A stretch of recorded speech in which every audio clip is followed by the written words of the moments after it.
moments later.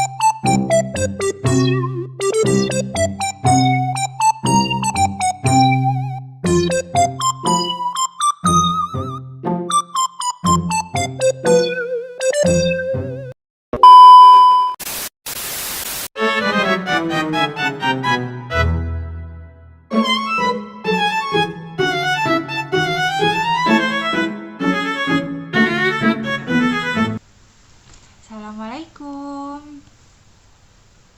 Waalaikumsalam, Kak. Oke, selamat siang ya. Dengan Rahma ya? Betul, Kak. Oke, yang kemarin kita sempat kontak-kontakan melalui WhatsApp ya untuk membahas kegiatan pada sesi konseling ini ya Rahma ya. Iya, Kak, betul. Oke, jadi hari ini kita akan melakukan kegiatan konseling ya. Hanya saja konseling kali ini berbeda. Karena konseling hari ini kita melakukannya dengan online ya, melalui Google Meet. Yang dimana karena adanya kendala yang mengharuskan kita untuk konseling melalui Google Meet. Semoga walaupun kita konselingnya melalui Google Meet, kita tetap bisa melakukan konseling dengan maksimal ya Rahma ya. Di Iya, sini Kak. kamu bisa menceritakan permasalahan kamu, bisa ngobrol dengan saya secara tenang, nyaman, santai. Anggap saja saya ini sebagai teman. Nah, sebelumnya perkenalkan, saya selaku konselor Alivia Dinda yang akan menemani Rahma mendengarkan cerita Rahma dan membantu Rahma untuk mencari solusi secara bersama-sama ya Rahma ya. Kamu bisa panggil saya ibu atau kak, nggak apa-apa karena saya juga belum tua-tua amat ya, masih terbilang muda, jadi senyamannya kamu aja. Anggap saja saya sebagai teman kamu ya. Kamu nggak perlu takut, nggak perlu merasa canggung. Apapun yang kamu ceritakan akan saya dengarkan dengan baik dan kita akan mencari solusi secara bersama-sama. Bisa dipahami, Rahma?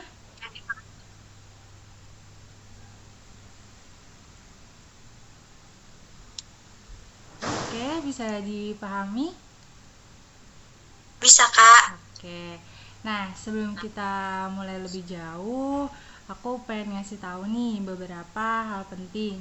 Nah, pertama itu ada di mana nanti semua yang Rahma ceritakan di sini tuh bersifat rahasia ya Rahma ya. Jadi apapun cerita Rahma itu akan dijaga dengan rahasia dan aman. Saya selaku konselor juga akan terus merahasiakan. Jadi yang Rahma ceritakan di sini hanya kita berdua saja yang tahu. Saya tidak akan menyebarluaskan ke mana-mana, entah itu ke media sosial atau ke orang tua Rahma, itu saya tidak akan menyebarluaskan, kecuali memang dari permasalahan Rahma itu membutuhkan orang lain untuk menangani masalah. Misalkan masalah Rahma ternyata membutuhkan bantuan dari orang tua Rahma, itu bisa saya sampaikan, tapi hal itu juga harus sesuai izin dari Rahma ya. Jadi kalau misalnya Rahmanya tidak mengizinkan, saya tidak akan menceritakan masalah tersebut ya Rahma ya. Dan di sini juga saya selaku konselor itu sudah terikat dengan kode etik, yang dimana kode etik itu sangat menjunjung hak klien dan juga menjamin privasi klien ya. Jadi di sini Rahma bebas bercerita apa saja, nggak perlu khawatir untuk dinilai atau dihakimi. Nah, terus juga tujuannya dari konseling ini pada sesi ini kita juga nggak akan mencari siapa yang salah atau memberikan solusi secara instan. Jadi kita memberikan solusi secara bertahap ya Rahma ya. Terus juga kita di sini akan membantu Rahma untuk memahami lebih dalam nih apa yang sedang Rahma alami, untuk menggali potensinya Rahma dan mengutamakan atau menemukan cara terbaik untuk menghadapi masalah yang ada. Dan juga aku tuh paham banget ya Rahma ya. Rasanya konseling itu pasti banyak takutnya ya. Apalagi kalau semisal Rahma baru pertama kali mengikuti sesi konseling ini. Pasti kan ngerasa agak aneh atau bingung karena mungkin Rahma juga sebelumnya terbiasa nggak bercerita gitu ya sama orang. Tapi Rahma pada hari ini Rahma sangat keren sekali karena Rahma memilih untuk melakukan konseling ya Rahma ya. Saya sangat mengapresiasi keberanian Rahma untuk mengikuti sesi konseling. Walaupun mungkin Rahma sudah melawan banyak rasa takut ya Rahma ya. Nah, dan itu Iya tuh kalau Kak. misalkan kalau misalkan Rahma juga masih ngerasa takut atau merasa kurang nyaman, Rahma bisa sampaikan ke saya ya. Jadi kalau ada hal yang ingin Rahma tanyakan, jangan ragu untuk disampaikan ke saya ya Rahma ya. Nah, sebelum kita mulai, aku juga pengen tahu nih, perasaan Rahma pada saat ini tuh gimana sih? Ada nggak sih hal spesifik yang ingin Rahma sampaikan sama aku atau dari diri Rahma yang pengen Rahma sampaikan itu tuh udah lama tapi Rahma masih bingung gitu mau nyampaikannya seperti apa. Di sini Rahma bisa menyampaikan perasaan Rahma dengan jujur ya yang Rahma rasain hari ini. Paling akhir-akhir ini aku sering ngerasa kayak capek sama agak pusing aja gitu Kak. Oke, capek dan pusing ya Rahma ya. Aku bisa merasakan itu pasti Iya berat Kak. banget tuh ya Rahma ya. Terus kalau misalkan kalau boleh tahu nih capeknya ini lebih dominan ke fisik, pikiran, atau justru keduanya itu saling mempengaruhi? Lebih ke pikiran aja gitu. Terus juga badan juga ikutan capek karena mikirin terus-terusan pikiran yang bikin penuh. Oke, pikirannya penuh ya Rahma ya. Boleh Rahma ceritakan lebih detail pikiran seperti apa yang sering muncul akhir-akhir ini dan paling mengganggu? Pikiran soal kuliah Kak, tugas kuliah yang banyak banget, deadline-nya pada mepet, deket-deketan, terus nilai ujian juga pada turun. Rasanya kayak nggak maksimal aja gitu. Oke, jadi Rahma ngerasa nggak puas ya dengan diri sendiri karena performa kuliah yang menurun dan itu mempengaruhi pikiran Rahma ya sehari-hari. Seperti itu Rahma? Betul Kak, padahal dulu nggak separah ini. Oke, jadi kapan terakhir kali Rahma mulai merasa hal seperti ini? Apa ada kejadian yang lebih spesifik yang memicu perubahan Rahma pada saat ini? Kejadiannya sejak semester ini Kak, yang mulai padat banget. Dosen pada ngasih tugas yang banyak, ditambah lagi ada kegiatan organisasi juga. Oke, kalau dibandingkan dengan semester sebelumnya, apa ada perbedaan yang paling signifikan yang Rahma rasakan selain dari jumlah tugas? Mungkin ada faktor lain? Paling sekarang lebih gampang capek dan males Kak. Dulu masih semangat buat ngerjain tugas, tapi sekarang rasanya kayak berat banget rasanya. Oke, males itu munculnya jadi lebih sering ya Rahma ya. Kalau boleh tahu nih, biasanya malasnya itu muncul di situasi seperti apa sih? Apakah ada pemicu tertentu?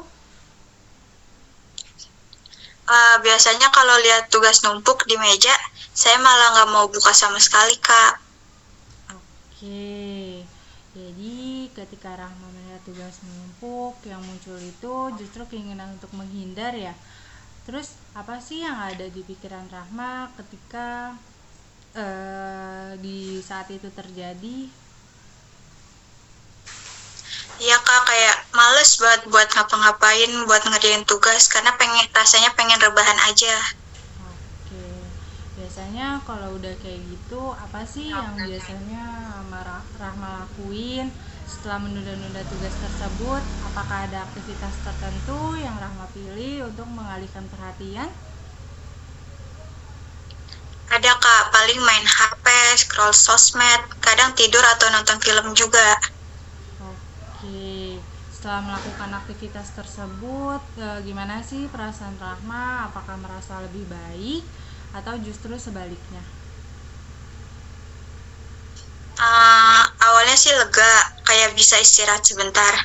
Tapi setelah itu malah stres dan menyesal banget karena tugasnya jadi makin numpuk.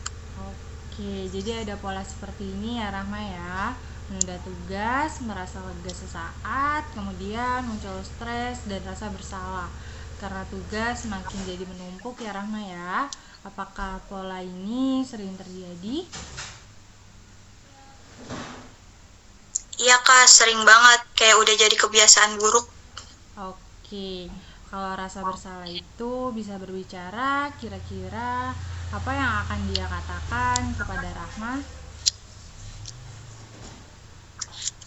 Dia pasti bakal bilang, saya nggak bertanggung jawab kak, saya payah karena nggak bisa mengatur waktu dengan baik.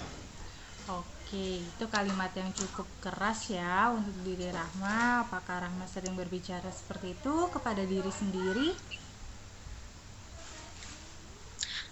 Iya kak, saya takut mengecewakan orang tua saya, karena mereka udah banyak berkorban buat saya kuliah. Oke, takut mengecewakan orang tua ya. Sepertinya itu menjadi beban yang cukup besar bagi Rahma. Apakah orang tua Rahma sering memberikan ekspektasi yang tinggi? Iya kak, betul.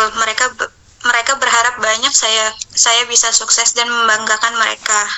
Oke, kalau Rahma boleh jujur sama diri Rahma sendiri, di antara semua tuntutan dan ekspektasi ini, mana yang paling berat?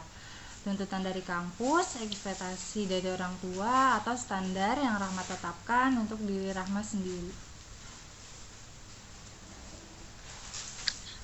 Dari diri saya sendiri sih kak, saya pengen bisa dapat nilai bagus, terus lulus tepat waktu, aktif di organisasi, tapi rasanya kayak nggak sanggup gitu.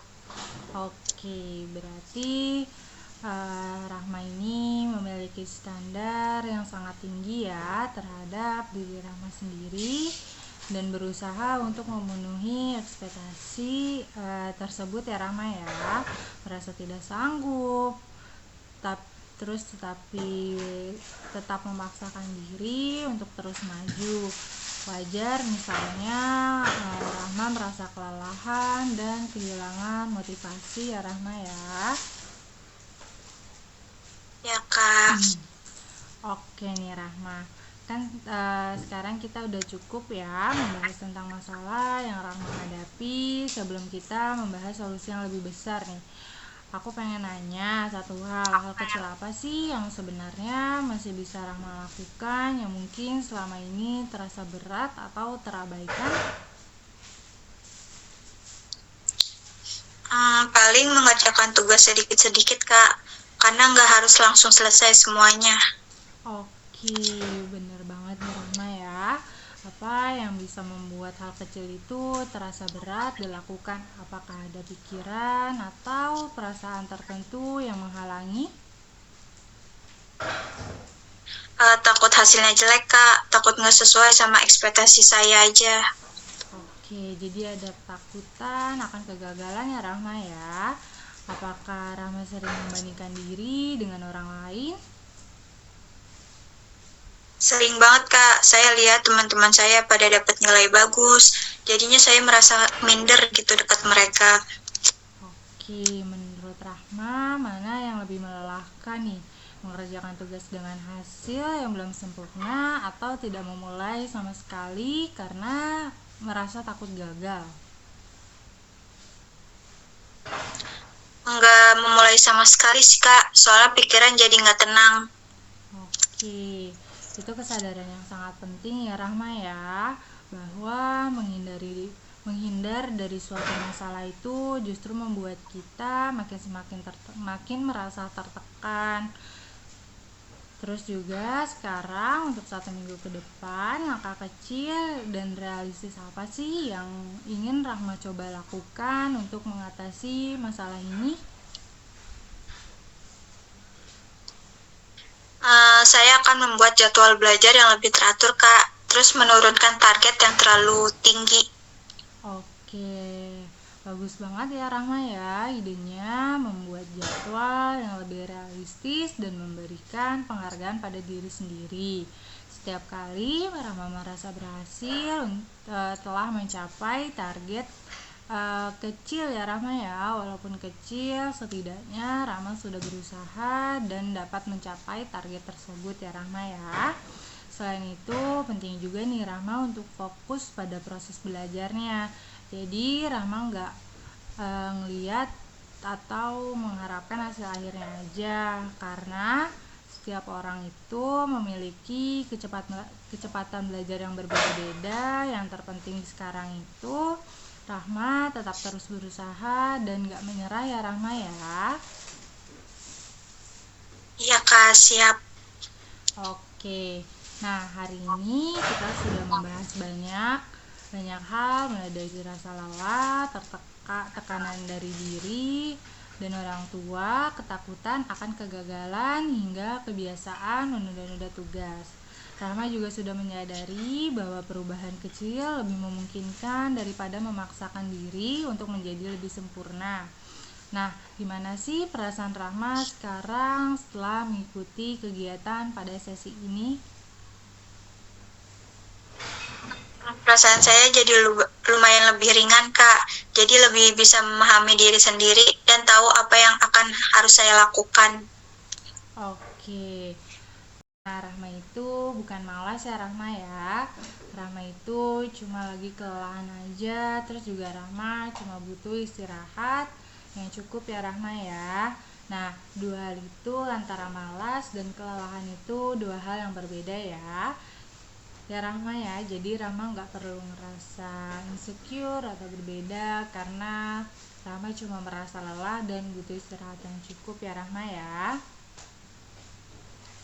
Iya Kak, siap. Oke, kita bisa bertemu lagi di minggu depan untuk melihat bagaimana jadwal dan target baru Rahma itu berjalan. Nah, terima kasih untuk Rahma, untuk diri Rahma, karena dari awal sesi konseling ini Rahma sudah berani untuk jujur dan terbuka ya Rahma ya. Nah, aku juga di sini sangat mengapresiasi dan menghargai keberanian Rahma untuk mengikuti kegiatan sesi konseling ini, yang dimana pastinya Rahma sudah melawan banyak rasa takut sehingga Rahma bisa memutuskan mengikuti kegiatan konseling pada siang ini ya Rahma ya. Terima kasih untuk Rahma, aku Iya benar-benar Kak. sangat mengapresiasinya. Terima kasih banyak ya Kak. Saya jadi lebih semangat untuk kedepannya lagi. Oke, sama-sama Rahma.